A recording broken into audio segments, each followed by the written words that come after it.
Kemudian yang kedua yang menjadi tolak ukur perkara tersebut boleh dilakukan atau tidak, halal atau haram, yaitu dengan hadis Rasulullah Sallallahu Alaihi Wasallam atau dengan sunnah Rasulullah Sallallahu Alaihi Wasallam. Kalau Rasul Sallallahu Alaihi Wasallam mengatakan ini haram, ini tidak boleh, maka kita wajib taat dengan keputusan beliau Sallallahu Alaihi Wasallam. Tetapi di zaman sekarang banyak orang ketika ingin memutuskan suatu permasalahan, apakah ini boleh atau tidak, apakah ini halal atau haram, bukan berhujah dengan hadis Rasulullah, tetapi mencari pendapat. Apakah ada imam yang mengatakan ini boleh, apakah ada pendapat yang mengatakan ini tidak haram. Jadi yang menjadi tolak ukurnya itu, yang menjadi pemutus perkara tersebut itu bukan dengan hadis Rasulullah, tapi dicari pendapat apakah ada ulama yang membolehkan masalah ini. Sekarang banyak orang yang seperti itu, ketika ingin memutuskan suatu perkara, rujukannya itu bukan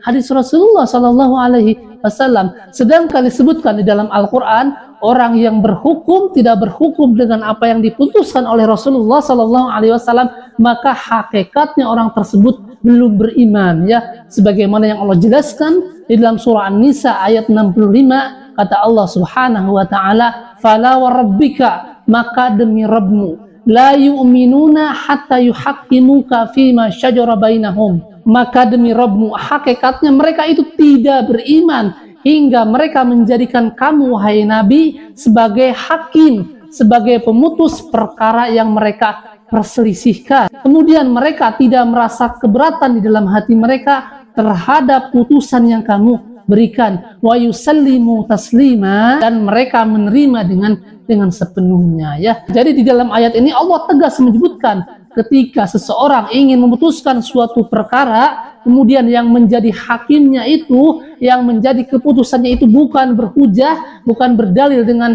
apa yang Rasul Sallallahu Alaihi Wasallam putuskan, maka hakikatnya orang tersebut belum beriman. Di dalam surah yang lain, di dalam surah An-Nur ayat 51, Allah Subhanahu wa taala juga berfirman, "Innama kana qaulal mu'minina idza du'u ila Allahi wa rasulih liyahkuma bainahum ayyaqulu sami'na wa ata'na." Hanya ucapan orang-orang mukmin yang apabila mereka diajak kepada Allah dan Rasulnya untuk memutuskan suatu perkara, maka mereka berkata, "Sami'na wa ata'na," kami dengar dan kami taat. Begitulah umat Islam ketika ingin memutuskan suatu perkara, yang menjadi dalilnya itu, yang menjadi pemutusnya itu adalah Al-Quran dan Sunnah, bukan pendapat kiai, bukan pendapat Habib, bukan pendapat Imam Fulan, bukan tradisi di satu kampung, bukan. Sekarang banyak orang ketika ingin memutuskan suatu perkara, yang menjadi rujukannya itu,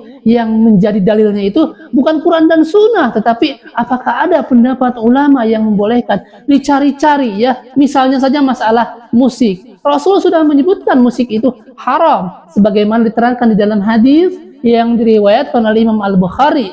Kata Rasul Sallallahu Alaihi Wasallam, "La yakunana min ummati aqwamun yastahiluna al-hira wal kharira wal khamra wal ma'azif." Kata Rasul Sallallahu Alaihi Wasallam, akan datang atau akan ada dari umatku kaum-kaum yang akan menghalalkan zina, yang akan menghalalkan sutra bagi laki-laki, yang akan menghalalkan khamr, dan akan menghalalkan alat-alat musik. Jadi di dalam hadis ini Rasul menyebutkan bahwa akan ada dari umatku, umat Nabi Muhammad, yang akan menghalalkan musik. Berarti hukum musik haram. Kemudian ada orang suka dengan musik, dia sudah paham hadis ini Rasul mengharamkan musik, maka dia mencari pendapat-pendapat, apakah ada ulama yang membolehkan musik. Terus dicari-cari, ketemulah bahwa Ibnu Hazm membolehkan musik atau menganggap hadis musik itu lemah. Inilah yang diangkat pendapatnya Ibnu Hazm. Padahal pendapat Ibnu Hazm bertentangan dengan puluhan ulama lainnya. Imam Syafi'i mengharamkan musik, Imam Nawawi mengharamkan musik, Imam Ibnu Hajar Al-Haytami mengharamkan musik, Al-Imam Al-Ghazali mengharamkan musik, Al-Imam Al-Bukhari mengharamkan musik, Al-Imam Asy-Syarbini, dan puluhan ulama lain yang mengharamkan musik. Karena hadisnya jelas, Rasul menyebutkan akan ada dari umatku yang menghalalkan musik, berarti hukum asalnya haram. Nah, kemudian orang tersebut suka dengan musik, maka dicarilah pendapat apakah ada ulama yang menghalalkan musik. Nah, jadi berhukum itu bukan seperti itu. Yang wajib menjadi rujukan, yang wajib menjadi dalil adalah Rasulullah Sallallahu Alaihi Wasallam. Jika Rasul sudah memutuskan suatu perkara bahwa perkara itu haram, maka wajib bagi kita sami'na wa ata'na. Kita wajib taat dan mendengar keputusan Rasulullah Sallallahu Alaihi Wasallam. Nah, itu hanya contoh saja. Makanya kata Muhammad bin Syihab Az-Zuhri rahimallahu taala yang wafat tahun 124 Hijriah, kata beliau apa? Minallahi risalah wa 'ala rasulil balag wa 'alaina taslim.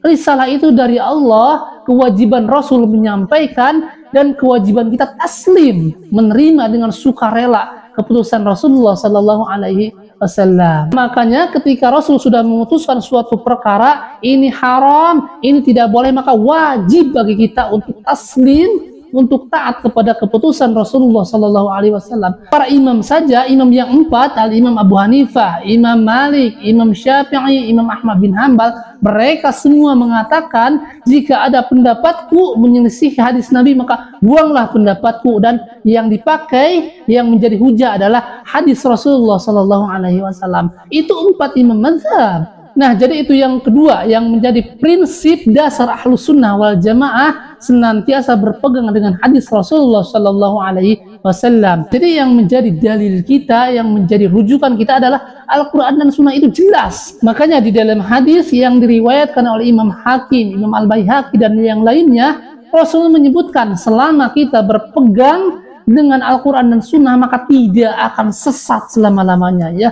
Sebagaimana yang beliau sebutkan, ya ayuhan nas, inni qad taraktu fikum ma ini atasamtum bihi lan tadillu abadan, kitaballah wa sunnata nabiyhi. Wahai manusia, aku telah tinggalkan kepada kalian yang jika kalian berpegang teguh dengannya maka kalian tidak akan sesat selama-lamanya, yaitu kitabullah dan sunnah nabinya, yaitu hadis.